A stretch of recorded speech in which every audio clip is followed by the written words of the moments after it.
Welcome back. The decision of when to talk about money is an important step in a new relationship. Knowing what and how to say what's on your mind can be a defining moment as well. So here with some really helpful tips to navigate a very difficult topic is our money and business expert, Derek Kinney. Thank you so much for joining us. Always a pleasure to have you. My pleasure, Cleo. Great to see you. Thank you. Okay, so if you're entering a new relationship, I guess, when is the right time to start talking about money? Yeah, well, the number one thing that worries people is I don't want to make a bad decision in this relationship. Okay. It's what causes people not to have most of them in the first place. And so what you want to do is, if you've been a friend with the person first and it's transformed into a romantic relationship, you know the person better. But when it's comfortable, you want to say, hey, can we have a candid talk about money? It's important to me. It's an important value that I have, and I want to make sure that we're aligned on that. Now, if you have gone to a dating website and it's the first time you met the person, now there's even more worry about making a mistake. Typically 2 to 3 dates in and you realize, I like the person, our values align, we like each other.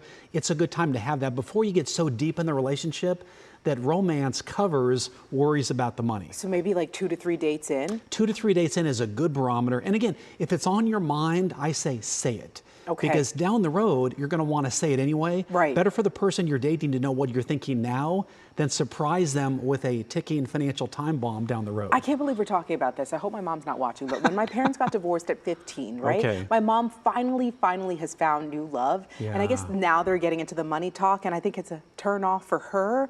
So I guess what are the goals when you talk about spending and your financial goals together? Well, one thing we know, and psychologists tell us this, in a relationship, different spouses want different things, and even partners want different things. But they want financial security, they want a person that has a plan for their life, and they want to know they're going somewhere.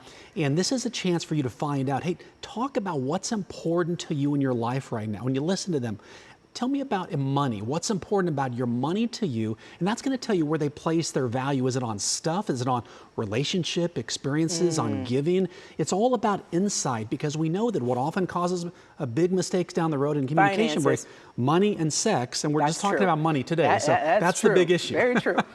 Okay, so what are those red flags, financial red flags that we should be looking for? And are there any red flags that you're like, oh my gosh, time to start running? Yeah, some are so obvious you're going to laugh. But if the person says, you know, I've been bankrupt 3 times and haven't had a job for a month and still live at home, those are the obvious red flags that we know. But he's a nice guy. He looks so cute. I get it.